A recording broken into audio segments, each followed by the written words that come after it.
Binago ng biyahe namin sa Pilipinas ang aming buhay. Mga dayuhang nagbabalik sa kanilang bansa na hindi mapigilang purihin ang Pilipinas.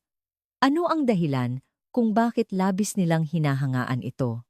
Nakikiusap ako, subukan mong pumunta sa Pilipinas. Kapag nakarating ka na roon, maiintindihan mo. Sa mga social media, sa ibang bansa ngayon, madalas na maririnig ang mga salitang ito. Sa kasalukuyan, tahimik na dumaragsa ang buong mundo sa Pilipinas. Ayon sa Department of Tourism, umabot sa 42.683 pesos ang mga dayuhang bumisita sa Pilipinas noong 2025, mas mataas ng 5.8 milyon kumpara sa nakaraang taon na nagtala ng bagong record para sa pinakamaraming turista sa isang taon. Bukod dito, ang mga bansang tulad ng South Korea, Taiwan, Amerika, France at Germany ay kabilang sa 20 bansa na nakapagtala ng pinakamataas na bilang ng mga bisita sa Pilipinas. Maging ang bilang ng mga turista mula sa Australia ay lumampas sa 1 milyon sa unang pagkakataon. Ang pagkahumaling sa Pilipinas ay hindi na isang panandaliang uso lamang. Ang mga taong nakabisita na ay nagbabahagi ng kanilang mga karanasan pagkauwi na siyang nag-uudyok sa iba na puntahan din ang bansa. Ang ganitong kadena ng paghanga ay nangyayari sa buong mundo.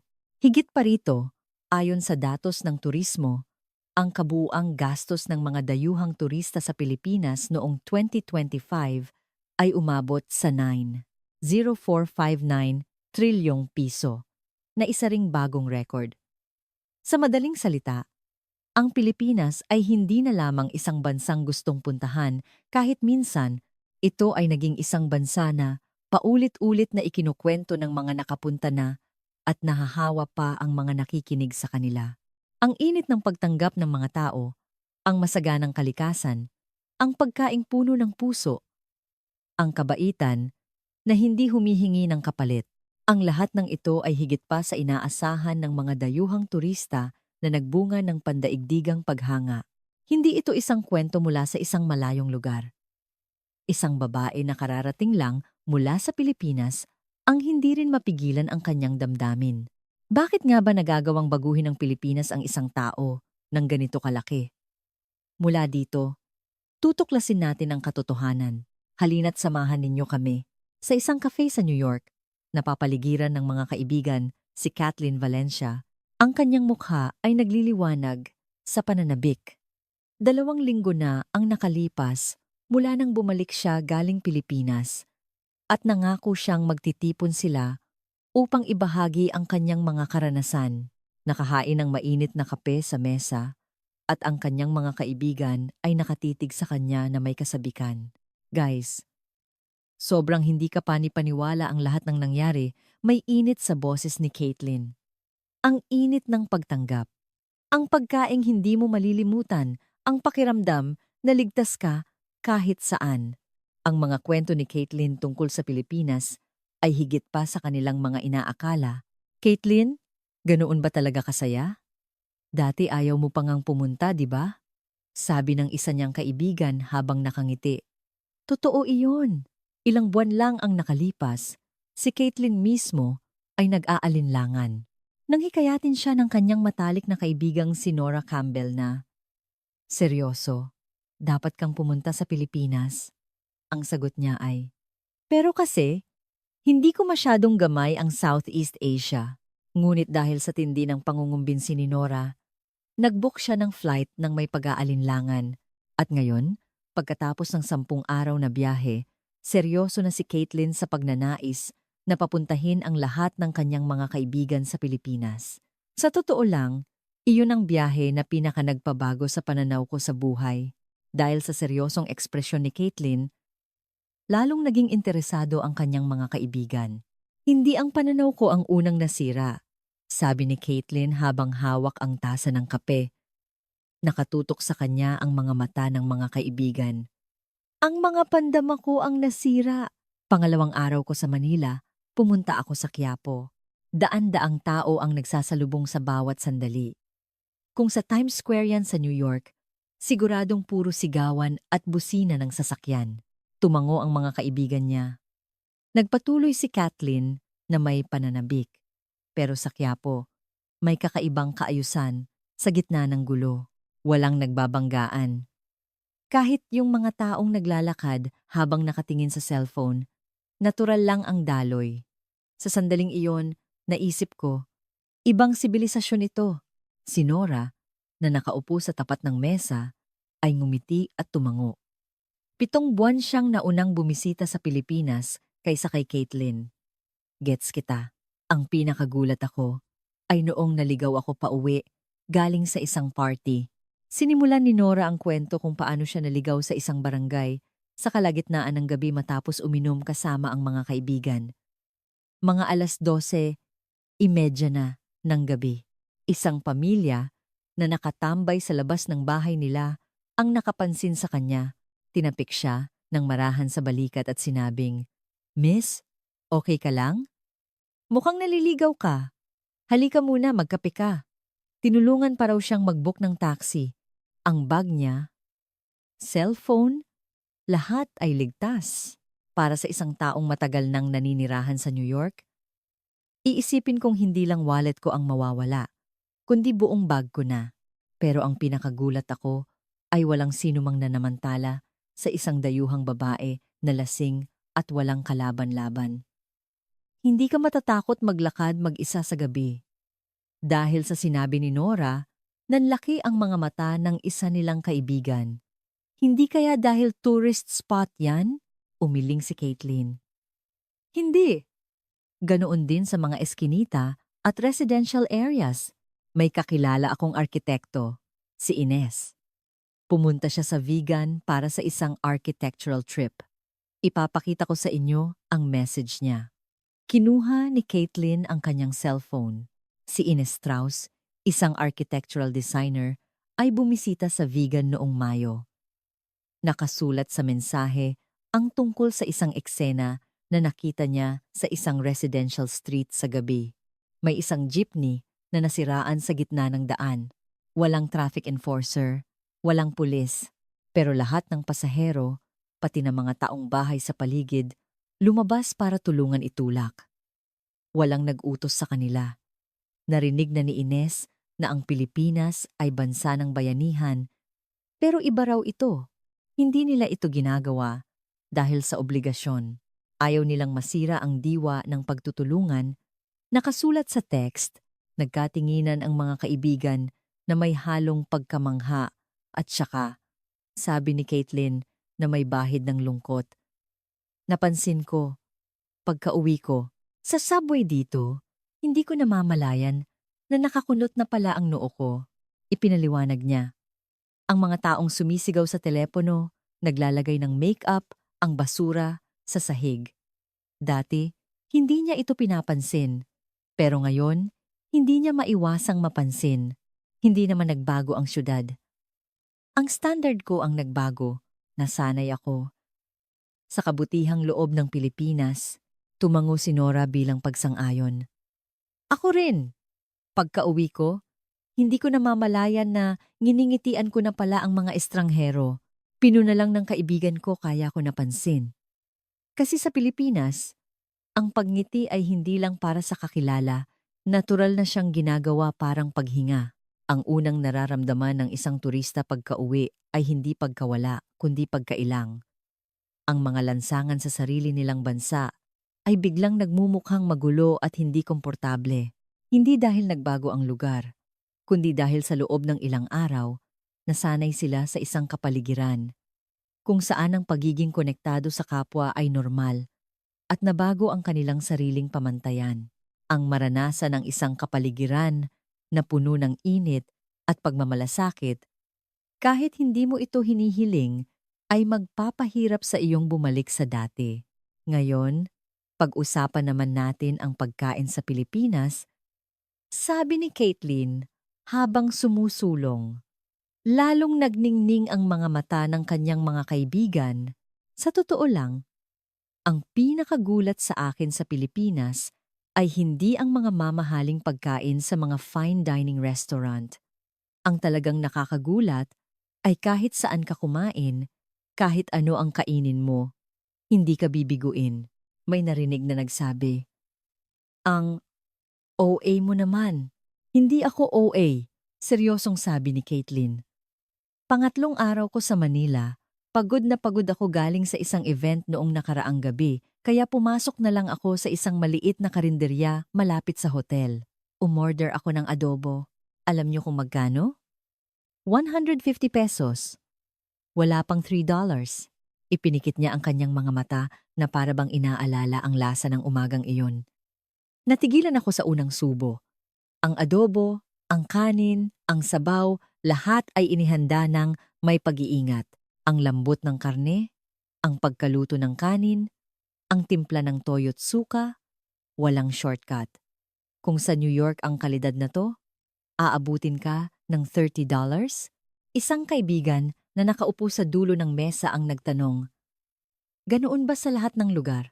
"Oo, ganoon nga," tumango si Caitlin. Sa mga eskinita, sa mga maliliit na kainan na hindi ko na maalala ang pangalan, lahat masarap.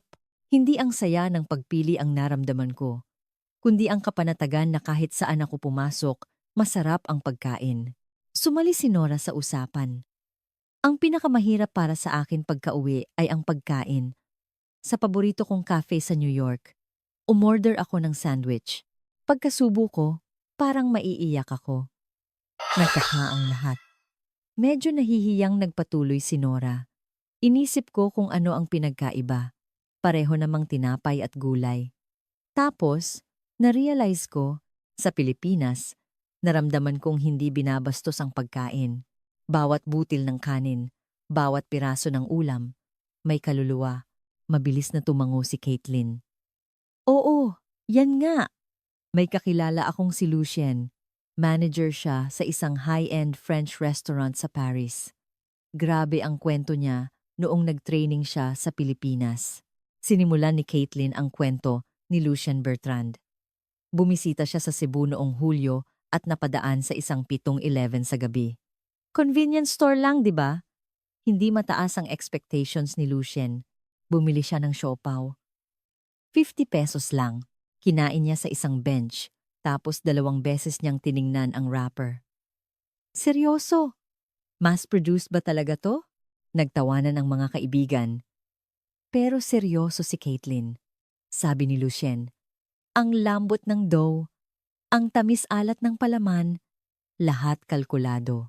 Mas masarap pa raw kaysa sa sandwich na binibili niya sa mga patisserie sa Paris. Gumuho raw ang mundo niya bilang isang French chef. Ikinuwento rin ni Caitlin ang kanyang karanasan sa Palawan. Pumasok siya mag-isa sa isang maliit na ihaw-ihaw sa gabi. Puro lokal ang customer kaya medyo kinabahan siya. Umorder siya ng liempo at beer. Tapos, yung may-ari, binigyan ako ng libreng atsara na gawa nila. Sabi niya, try mo to, Ineng. Kahit hirap kaming mag-usap, ang init ng pagtanggap niya. Yung katabi ko namang customer. Kinausap din ako. Tinanong kung first time ko sa Palawan. May halo ng emosyon ang boses ni Caitlin. Sa isang bar sa New York, ang isang babaeng customer na mag-isa, iisnabin ka lang o pag-iingatan. Pero sa Palawan, trinato nila akong parang pamilya kahit dayuhan ako. May nagtanong, kumusta naman sa mga mamahaling restaurant? Pumunta rin ako. Sa isang fine dining sa BGC. Pero alam mo, nagulat ako na hindi lang dahil high-end, kaya masarap. Ang pang-araw-araw na pagkain at espesyal na pagkain, parehong maingat na inihanda. Hindi ito isang bansang ipinagmamalaki ang mga himala. Ito ay isang bansang inihahain ang himala bilang pang-araw-araw na buhay. Malalim na tumango si Nora. Pagka-uwi ko, sa tuwing kakain ako sa labas, laging sumasagi sa isip ko, kung sa Pilipinas to, mas masarap sana. Ayaw kong magkumpara, pero kusa siyang nangyayari. Post-travel syndrome na to. Napangiti si Caitlin. Alam ko yan. Ang pagkain sa Pilipinas ay hindi nagtatapos sa masarap. Nakaset up siya hanggang sa puntong gugustuhin mong bumalik sa buhay na yon. Kaya, delikado. Ang paghihirap ng isang turista pagka-uwi ay hindi dahil hindi nila makalimutan ang lasa ng mga mamahaling pagkain. Hindi nila makalimutan ang pakiramdam na panatag sila kahit saan kumain. Sa Pilipinas, kahit ang convenience store o karinderya ay nag-aalok ng world-class na lasa nang walang anumang pagyayabang. Hindi nila kailangang ipromote ang sarap. Tahimik lang silang naghahain ng pagkaing ginawa ng may pag-iingat. Kapag naranasan mo ang tahimik na katapatan na iyon, lahat ng pagkain pagka-uwi mo ay magmumukhang kulang. Gusto ko ring pag-usapan ang kabaitan ng mga Pilipino. Ang galing ng kanilang pagmamalasakit ay number 1 sa mundo. Ibinaba ni Caitlin ang kanyang tasa ng kape. Naligaw ako ng todo sa vegan. Sa mga cobblestone streets, masyadong magkakadikit ang mga eskinita kaya hindi na tama ang location sa Google Maps. Nagtanong ako sa isang ale na mga 70s na siguro, pero hindi siya marunong mag-English. Inalala ni Caitlin ang sitwasyon noon. Habang nagpapanik siya, kinuha ng babae ang kanyang cellphone nang may kahinahunan. Binuksan niya ang translation app at inabot ng mahigit 10 minuto para ipaliwanag sa akin ang daan papuntang kalye Crisologo. Siguradong may lakad din siya. Pero sa huli, kumaway pa siya ng nakangiti at sinabing, "Isang kaibigan ang humanga." Ang bait naman niya. Oo, pero alam mo, hindi yan espesyal. Sa Pilipinas, normal lang yan. Ibinahagi ni Caitlin ang kwento mula sa dati niyang katrabaho na si Oliver Harwood. Nag-business trip siya sa Manila noong Nobyembre. Malilate na si Oliver sa meeting niya sa BGC. Nagmamadali siya. Nagtanong siya sa isang security guard kung saan ang isang building. Hindi lang niya itinuro, sinamahan pa siya ng guard hanggang sa kabilang kalsada at tinulungan siyang pumara ng taxi. Wow! Grabe naman yan! Sabi ng isang kaibigan. At sa huli, sinabihan pa siya ng, "Enjoy your trip, sir."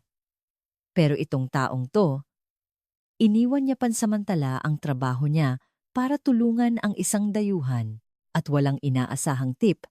Nakangiti pa siyang nagpaalam kay Oliver. Ikinuwento rin ni Caitlin ang nangyari sa isang convenience store sa Makati. Gabi na, habang nagbabayad siya, nahulog niya ang kanyang mga barya. Agad na yumuko yung cashier na babae, mga 20 siguro, para tulungan akong pulutin. Nakangiti pa siyang nagsabi, "Okay lang po, ma'am. Dahan-dahan lang po." Bahagyang nanginig ang boses ni Caitlin. Kung sa convenience store sa New York yan, sisimangutan ka lang. Pero itong babaeng to, trinato niya ako bilang isang tao, dito at ngayon. Sumali si Nora sa usapan. Ako rin, may kakaiba akong karanasan sa bus. Nakalimutan kong mag-book ng upuan sa may bintana para makita ang view. Nagrereklamo ako sa kaibigan ko. Tapos biglang tumayo yung katabi kong lalaking Pilipino, mga 50 siguro. Nakinig ng mabuti ang mga kaibigan. "Sige na po," sabi niya. Sa pamamagitan ng kilos, inaalok ang upuan niya. Noong tatanggihan ko sana dahil sa hiya, ngumiti lang siya at sinabing, "Okay lang po." Hindi niya inaasahan ang tip o pasasalamat. Ginawa niya lang kasi yon ang naramdaman niyang tama. Tumango si Caitlin. Oo, yan nga. Hindi sila humihingi ng kapalit. Ang hindi ko maintindihan ay kung bakit ganito sila kabait kahit walang tip system. So bakit sila ganoon kabait? Tanong ng isang kaibigan. Nag-isip sandali si Caitlin bago sumagot. Hindi ko alam. Pero sigurado akong hindi dahil sa pera. Wala ring halong obligasyon o pagkukunwari. Natural lang sa kanila. Sa totoo lang, natakot ako kasi hindi ko mahanap ang dahilan, idinagdag ni Nora. Alam mo, na-realize ko, sa Pilipinas, ang salitang salamat ay hindi transaksyon. Natural siyang lumalabas sa gitna ng usapan. Ngayon ko lang nalaman na ganoon pala kalaki ang epekto ng salitang iyon para gumaan ang loob ng isang tao. Naalala ni Caitlin ang mga karanasan niya sa mga kainan sa Pilipinas. Hindi lang sa mga high-end. Ha? Kahit sa mga maliliit na inuman, convenience store, o housekeeping staff sa hotel, wala akong nakitang taong trinatong parang mababa. Sa bansang ito, parang hindi ang posisyon mo ang nagdidikta ng halaga mo bilang tao, at nagpatuloy siya. Ang serbisyo sa Pilipinas, perpekto pero hindi nakakasakal. Mabait pero hindi mapilit. Ibinibigay lang nila kung ano ang kailangan mo.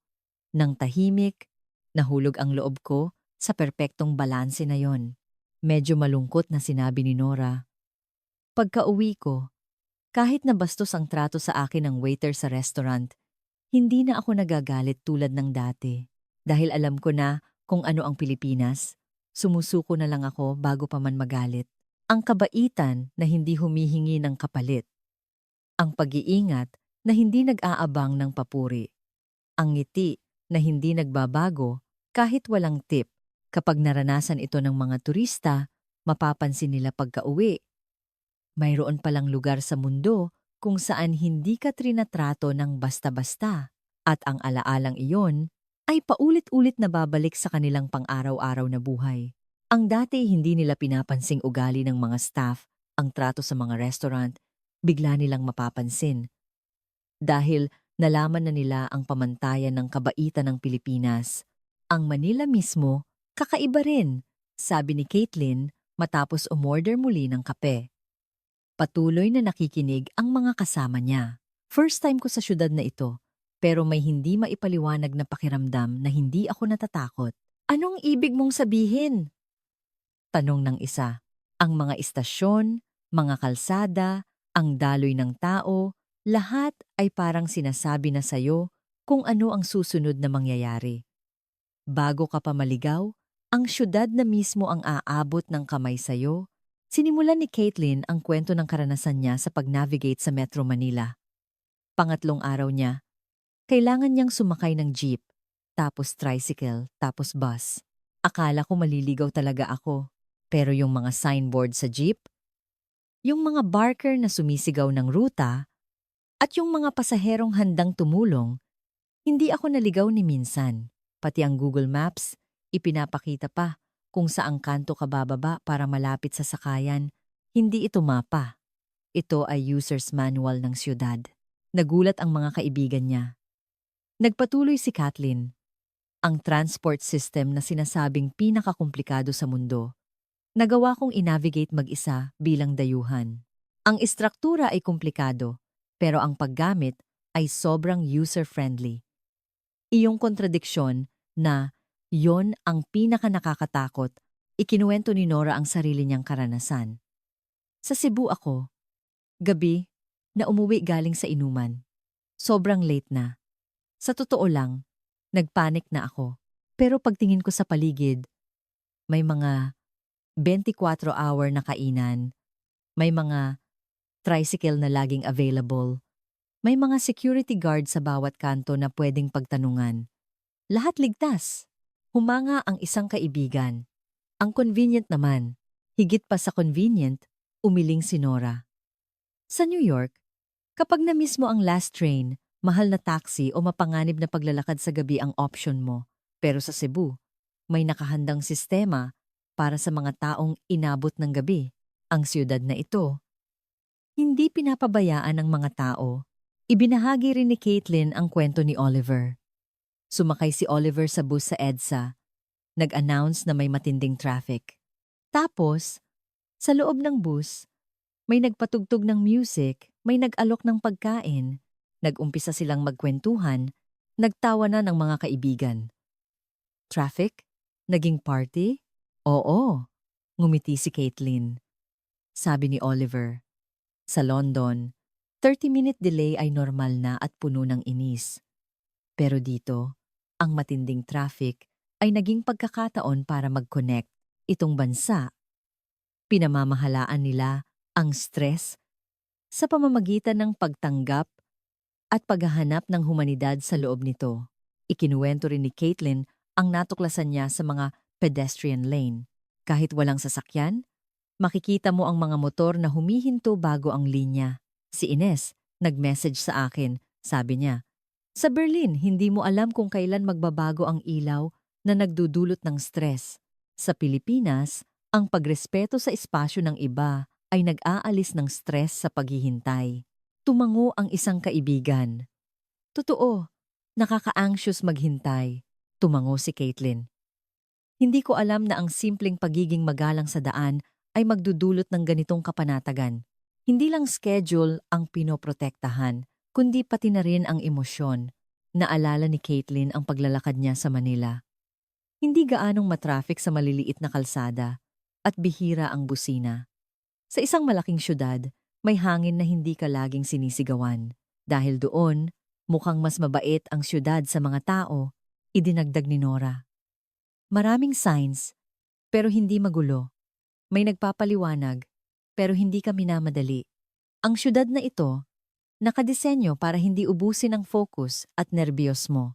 Seryosong sinabi ni Caitlin. Seryoso ang Manila na huwag hayaang maligaw ang mga tao. Hindi maligaw. Hindi mag-alala. Nalaman ko lang kung gaano kalaki ang tulong ng normal na iyon sa biyahe ko noong nakauwi na ako. May nagtanong, pero hindi ba malamig? Parang futuristic city? Umiling si Caitlin.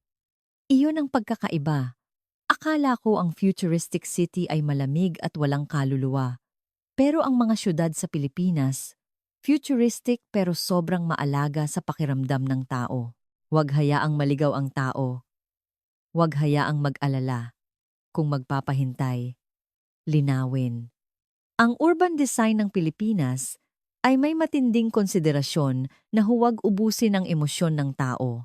Ang komplikadong transportasyon ng Manila ay kayang gamitin ng isang dayuhan ng mag-isa. Hindi iyon dahil sa teknolohiya, kundi dahil ang damdamin ng taong naliligaw ang nasa sentro ng disenyo. Ang pinakanakakatakot, sabi ni Caitlin na may seryosong ekspresyon. Umayos ng upo ang mga kaibigan niya ay kapag napansin mong nagbago ka. Na pagka-uwi, isang kaibigan ang nagtanong, paano? Pagka-uwi ko, ang unang sinabi sa akin ng pamilya ko, bakit ka bumubulong sa subway? Habang kausap niya ang isang kaibigan sa subway sa New York, hindi niya namalayang hininaan niya ang kanyang boses. Sa mga jeepney sa Pilipinas, lahat nag-uusap pero may respeto sa espasyo ng isa't isa. Bihira kang makakita ng sumisigaw sa telepono. Pagka-uwi ko, naiirita na ako sa mga maingay magsalita. Doon ko lang nalaman na nagbago na pala ako. Tumango si Nora. Ako rin. Halimbawa, kapag magulo ang kwarto ko, biglang papasok sa isip ko ang simple at maaliwalas na bahay kubo.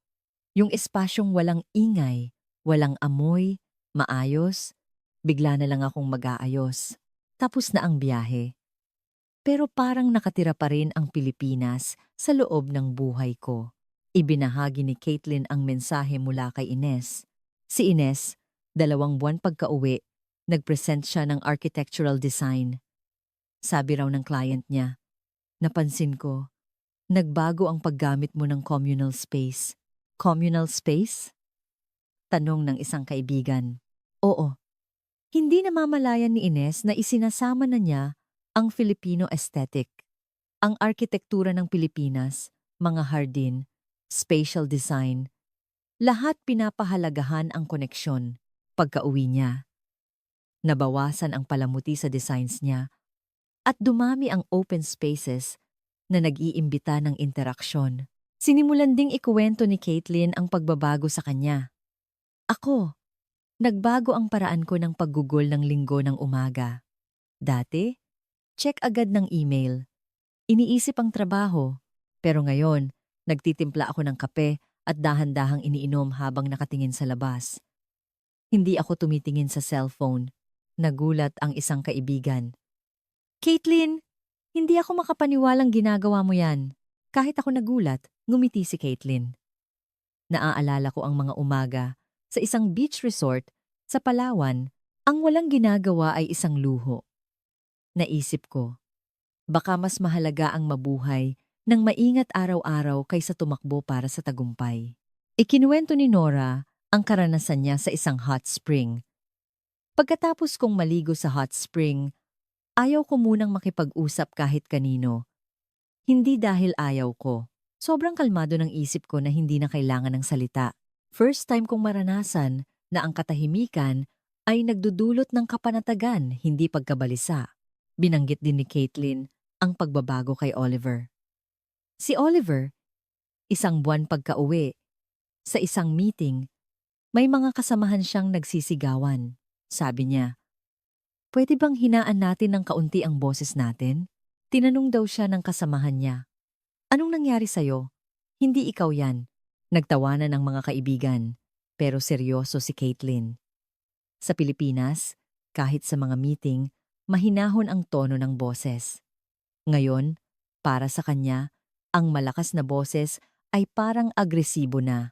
Ibinahagi rin ni Caitlin ang kwento ni Lucien. Si Lucien, 2 linggo pagka-uwi, pumunta sa paborito niyang cafe sa Paris. Bastos na sinabi ng waiter, "Here," at inilapag ang tasa. Kilala ang mga Parisian waiter sa pagiging suplado. Pero dati, hindi niya ito pinapansin. Dahil nalaman niya ang kabaitan ng mga Pilipino, naging bastos na ito sa paningin niya. May nag-alalang nagtanong, "Hindi ba mas mahirap yan para sa'yo?" Nag-isip si Caitlin. Hindi naman mahirap. Parang nagising ako. Nakita ko sa Pilipinas ang mga taong ginagamit ang oras ng may pag-iingat. Pagka-uwi ko, hindi ko na kinaya ang dati kong paraan ng pagtatrabaho na pagtanto kong puro efficiency. Idinagdag ni Nora, sa Pilipinas, ang mga taong hindi nagmamadali ay hindi trinatratong tamad. Iyon ang talagang nakakagulat. Ang mga taong mabagal maglakad, mga taong tahimik, lahat ay nirerespeto. Malalim na tumango si Caitlin. Ang pagkumpas ng kamay bago kumain, hindi ko na malayang ginagawa ko na rin pagka-uwi. Na-realize kong ang salamat sa pagkain ay hindi lang salita, kundi isang saloobin sa pagkain at oras. Nagpatuloy si Caitlin. Mula nang pumunta ako sa Pilipinas, gusto ko nang mabuhay, nang maayos, naintindihan ng buong katawan ko na mas mahalaga ang hindi pagtrato ng basta-basta sa araw-araw kaysa sa tagumpay o pera. Sumang-ayon si Nora. Walang bonggang ginagawa ang Pilipinas, pero sigurado nilang binabago ang kalooban mo. Hindi ito biyahe. Ito ay isang karanasan kung saan tahimik na binabago ang iyong mga paniniwala. Nang tingnan nila ang orasan sa cafe, mahigit 2 oras na pala ang nakalipas. Lahat sila ay lubusang nahalina sa kwento ni Caitlin. Walang gustong tumayo. Kaya, sabi ni Caitlin, habang tinitingnan ng bawat isa sa kanyang mga kaibigan, nakikiusap ako. "Kahit isang beses lang, subukan ninyong pumunta." May narinig na tawa. "Caitlin, seryoso ka talaga." "Seryoso ako," tumango si Caitlin. "Bago ako pumunta sa Pilipinas, akala ko lahat ng biyahe ay pare-pareho lang. Tingin sa magagandang tanawin, kain ng masarap, kuha ng litrato, tapos, di ba?" Ngumiti si Nora. Pero iba pala. Sobra. Malalim na huminga si Caitlin. Binago ng Pilipinas ang buhay ko. Hindi isang bonggang gandon. Pinaramdam niya sa akin na gusto kong mabuhay ng maayos araw-araw. Iyon pa lang. Sulit na. May kumuha ng cellphone. Teka, tingnan ko nga ang mga flight. Dahil sa sinabing iyon, nagtawanan ng iba at kinuha rin ang kanilang mga cellphone. Nagkatinginan si Caitlin at Nora at ngumiti. "Hey, Caitlin?" Tanong ng isang kaibigan. Agad na sumagot si Caitlin. "Oo naman. Sa susunod na tag-init, balak kong pumunta sa mga isla. Sasama ako." Sabi ni Nora. Ang usapan ng mga kaibigan ay biglang naging pagpaplano ng biyahe sa Pilipinas. Ang pang-araw-araw na buhay sa Pilipinas, para sa mundo, ay isang himala na paulit-ulit na ikinukwento. Ang mga masisiglang komunidad, ang maingay ngunit masayang mga kalsada, ang gabi na mapagkakatiwalaan, ang pagkaing niluto ng may pagmamahal, ang kabaitang hindi humihingi ng kapalit, ang siyudad na hindi ka pinapabayaan. at ang oras na hindi kailangang magmadali. Walang bonggang ginagawa ang Pilipinas, ngunit tahimik nitong binabago ang pamantayan sa buhay ng mga bumibisita. Kaya pagkauwi nila, hindi nila mapigilang ikuwento ito.